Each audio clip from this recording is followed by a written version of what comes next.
My name is Xerocole Hakathos. Those who are on Demonosphy and beyond know me.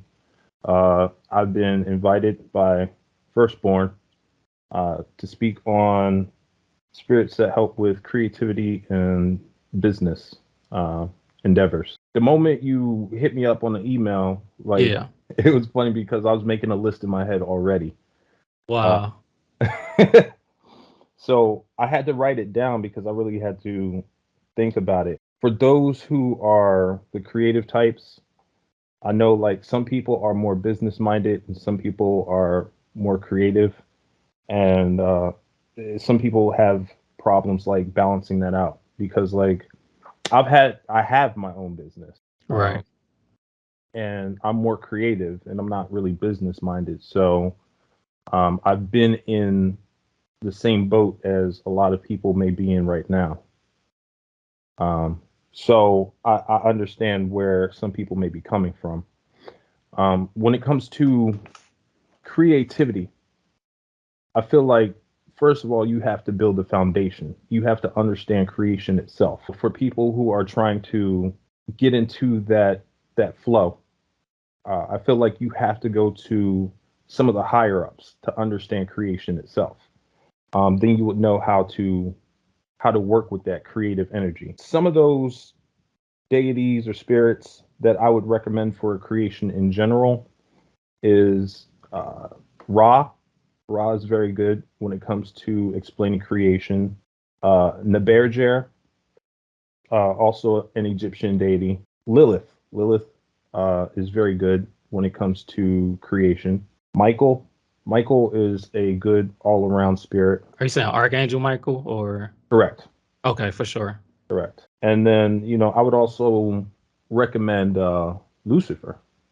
Lucifer is very creative. When it comes to like business, Papa Legba opens Hmm. up opportunities.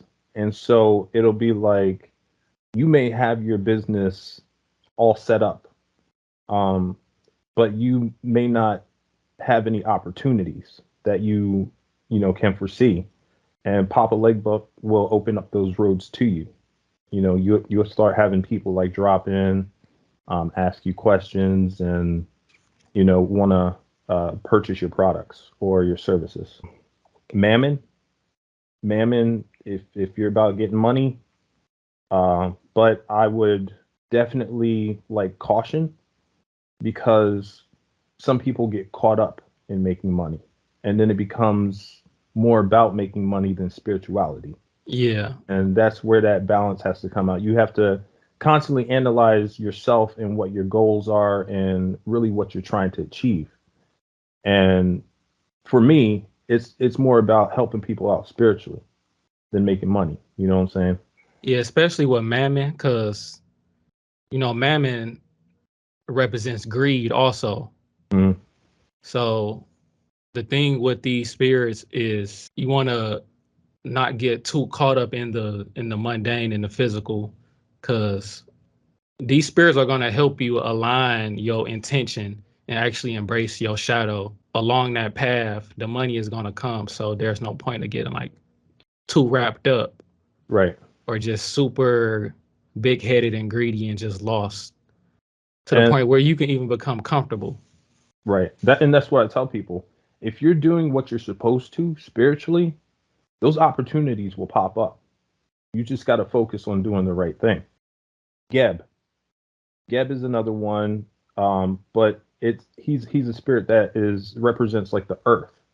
And like we just said, like you don't want to get too wrapped up in the mundane. But if you're balanced, you can utilize the energy of Geb in order to get your business started. Belial, also an earth spirit. I've known practitioners who work with Belial and they have successful businesses. Angels, like if you're not good at organizing your business, just about any angel is good at organization. So they can give you a step by step process of what you have to do. Mhm. Break it down into small pieces so that it's easier because a lot of people have a tendency to get overwhelmed, But like if you have like a big project and it's busted up into smaller steps, then it's less overwhelming and it's easier to get the ball rolling on that. Hekate. Hekate can work kind of like Papa Legba, where she's a crossroads deity, can open up different roads to you, different opportunities, different options. Then, like, if you want to get specific, okay, there are different deities, different spirits to help you with your niche. Okay, so you got people who are creative musically inclined, because there's a lot of magic that is put into music, if you understand it. So if you are a practitioner who, let's say, wants to sell your music, I would definitely go with King Payman. Obsessed with music, loves that stuff. The Sirens can help you with music. Is that a collection of spirits, the sirens? I believe so, and I think in the voodoo pantheon they also have sirens. So people who work with the Loa, they can work with that group of spirits. So that's not specific to like one pantheon or a class of spirits. No, well, I mean, with the sirens, I think the sirens are like from Greek, Okay, but no, they're not exclusive. They're not exclusive. Okay. In fact, none of these spirits are really exclusive to Exactly. a pantheon, because like they all know each other, they all work with each other. Yeah. They're all different like versions. Like one culture may call one spirit something, and then go over to another culture and they have a different name. Yeah, definitely. Gabriel can definitely help you with music, because he's a messenger, like somebody who's having trouble with lyrics. Gabriel is also known for blowing on the trumpet, so he can probably teach you things about music. Let's see, Lucifer, again, any angel that is listed that is involved with the choirs, like the heavenly choir, I would definitely hit up if you're musically inclined. World building, okay? So let's say you're a practitioner and you want to build an app, or if you want to code for like a video game that has the theme of magic, right? Metatron is very inclined towards electronic things. Also, Metatron has knowledge of world building.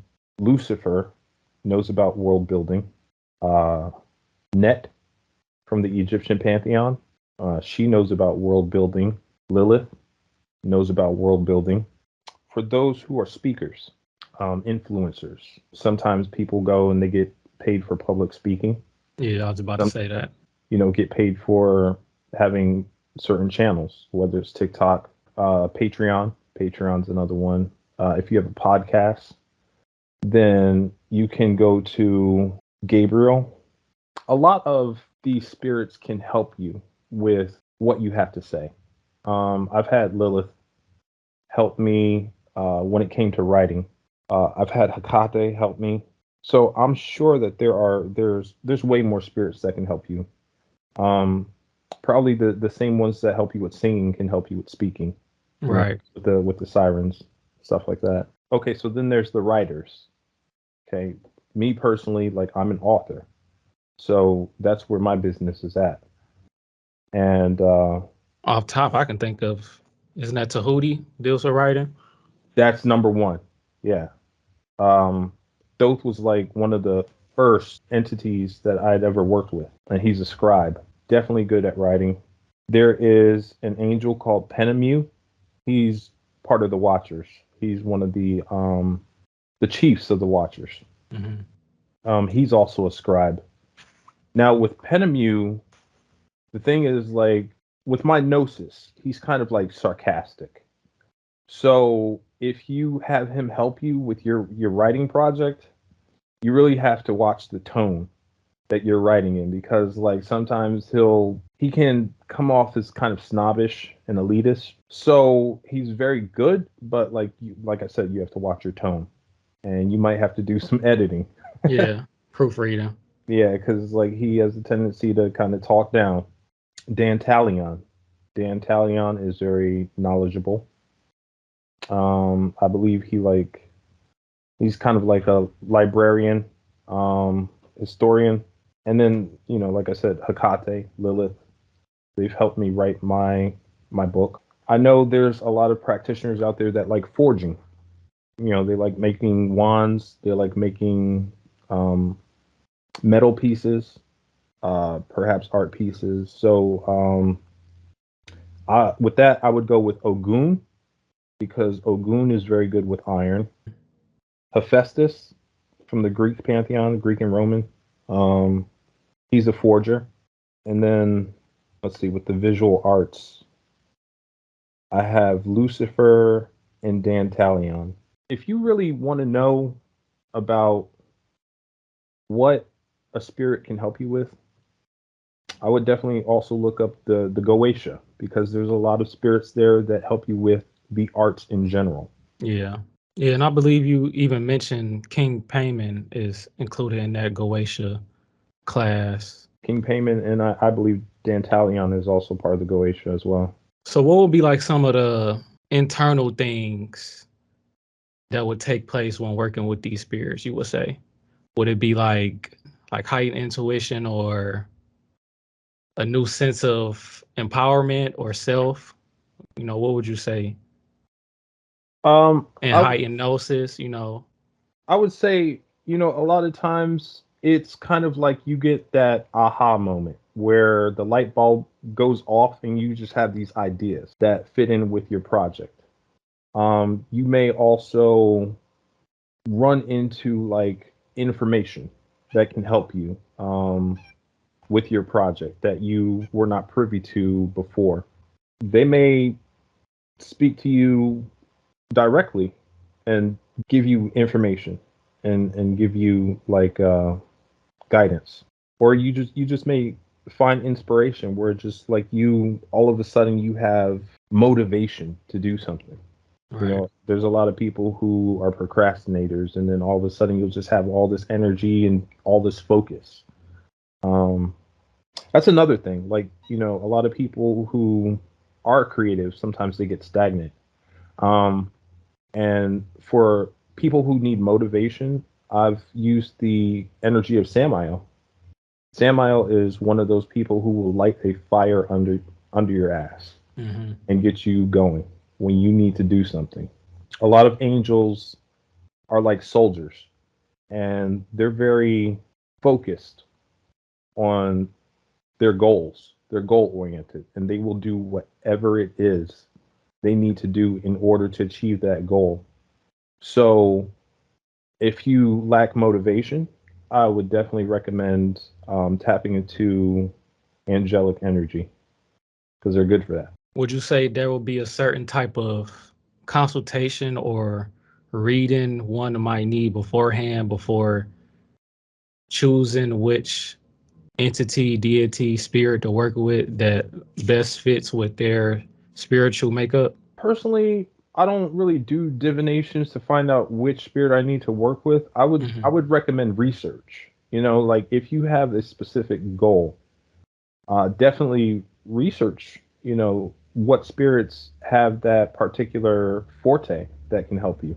Educate yourself, and by educating yourself and learning more about that spirit, it helps to connect and tap into that energy. Working with spirits and just spiritual practices in general is going to connect you with that higher sense of purpose and inspiring that creativity. Actually, stay consistent with whatever project it may be. And those synchronicities allowing you to come across networking opportunities or just high quality information that's going to accelerate you to the next level of your practice and your creative business. So, how long have you been working with spirits or just with your occult practice in general? Over 18 years. In my 20s is when I started to actually like focus on those things. I was phasing out of organized religion, and Mm-hmm. so during that time, when I was looking for something else, that's when I started to like basically be obsessive about my studies and be serious about getting knowledge and understanding things outside of what I was taught initially. What would you say, like, it's a big importance of working with spirits when it comes to having a business or being a creative? I'd say in general, just be genuine.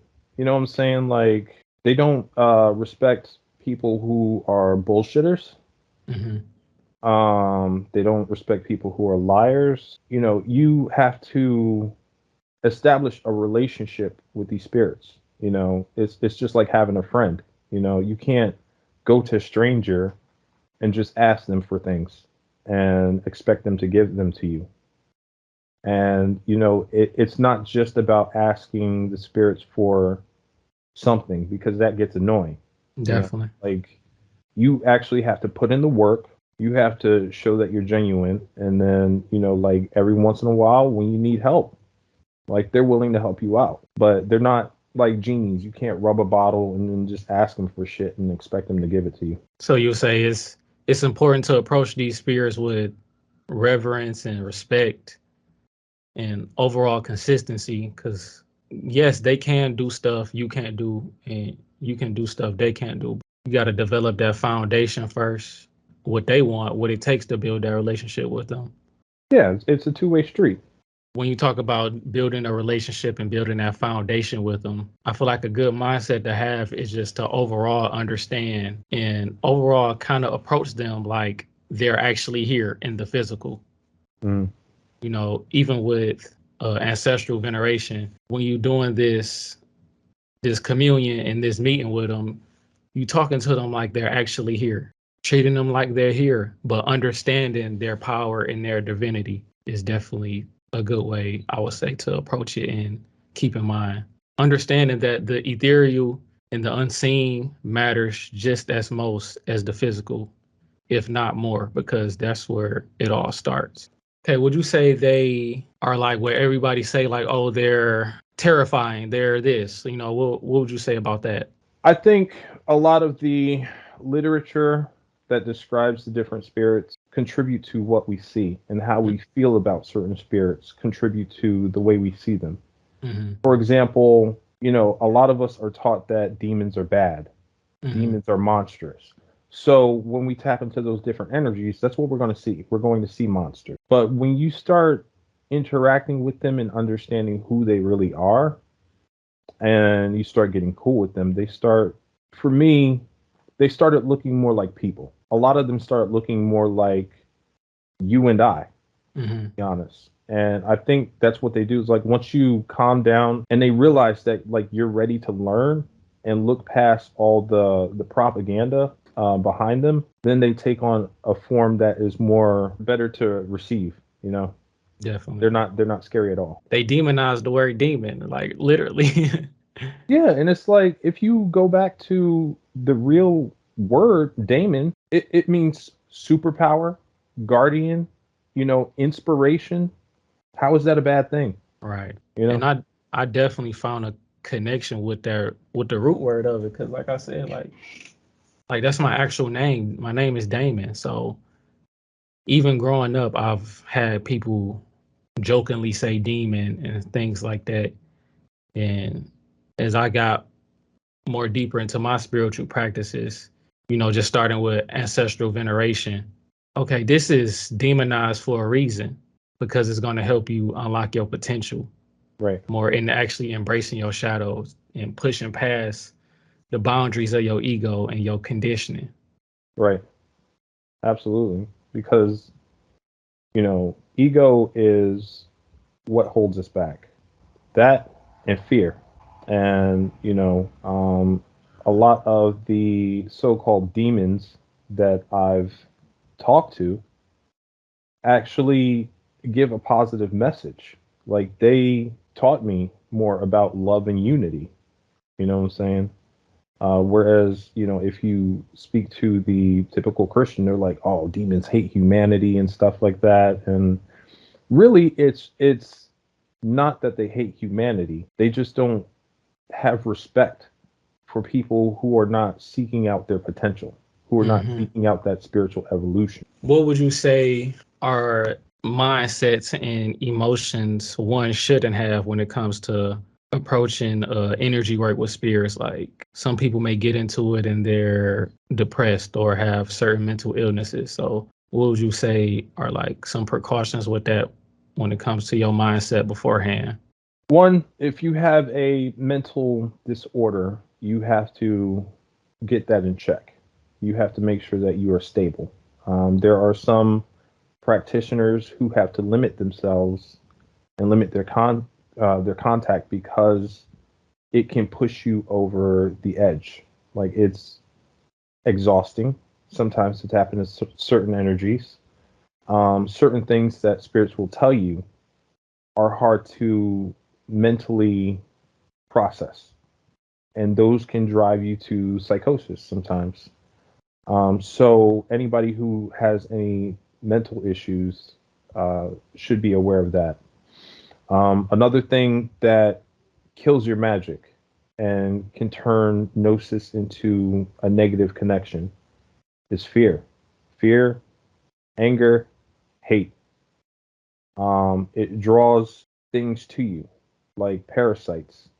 Also, if you are connecting with those negative feelings, the spirits, whether or not they mean well, will reflect that back at you.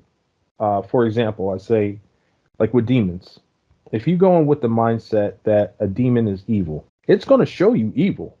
You know, it's kind of like if I were to meet you on the street and not know you, and if I were to treat you like an asshole, well, then you'd be inclined to treat me the same way. When you go into your magic, one, you have to clear out all the bullshit that you've done throughout the day. You know, all the drama that goes out. Leave that at the door. If you are approaching a spirit to ask them for help, it's disrespectful to fear them, you know, and it's disrespectful to call upon holy names or any other names to kind of like constrain them and force them into servitude. There was, I forgot which book I was reading from, but there's this saying that it's better to have a willing friend than a bitter slave, because like the moment that so-called slave gets a chance to stab you in the back or to screw you over, they're going to. And when it comes to demons, angels, whatever spirit, like they can royally screw up your life. When it comes to servitors, when you create them, I've gotten warnings in the books that I've read to give them a time limit, because once you run out of things for them to do, they're still going to be running off of that program, and they may actually become detrimental to what you're trying to do. For example, there's a story about the golem from Jewish lore, where the golem was created to protect people. But once the enemy of the people were all, you know, destroyed and gone, the golem had nothing to do. So it started like turning on the people. And so that's why like you want to have like a time limit, and you want to give it specific rules so that it doesn't turn on you and it doesn't become something negative. A lot of those servitors also, you have to watch out because they get more power. The more energy you give to them, and the more energy that other people tend to give to them, they become stronger, and they can take on like godlike statuses. So you also want to keep that in mind, where it's like, how much energy do you really want to put into the servitor, and how powerful do you want it to get?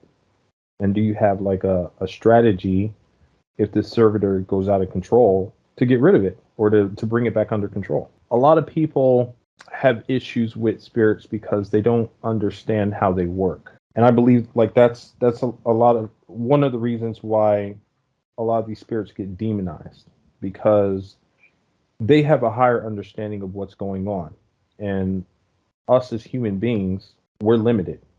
Definitely. So one of the things that was told to me during Gnosis is that first, understand the soul of a spirit. Once you understand the soul of a spirit, you know, get to know their personality, get to know who they are, get to know how they think. Then you understand their actions. And once you understand their actions, then they stop appearing as evil. You start understanding how they move.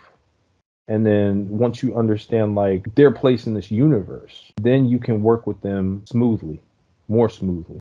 So, with working with these spirits, how often would you say there's the need to give offerings or petitions or commune with them, things like that? Like, is this an everyday thing, Well, weekly? How would you say? I mean, you have to have a balance between this life and your spiritual life. And sometimes things happen where, like you may not put in any energy into your practice. But I would say definitely attempt, try to practice every day, especially with meditation. When it comes to offerings, I feel like the biggest offering you can give them is applying what they've taught you. They really want you to do the work. They want you to get the knowledge. They want you to practice it. Speaking about them, that in itself is an offering where it's Definitely. like when you find out the truth about a spirit that's been demonized, tell the people about it. That Like, public praise, they actually do like public praise. right.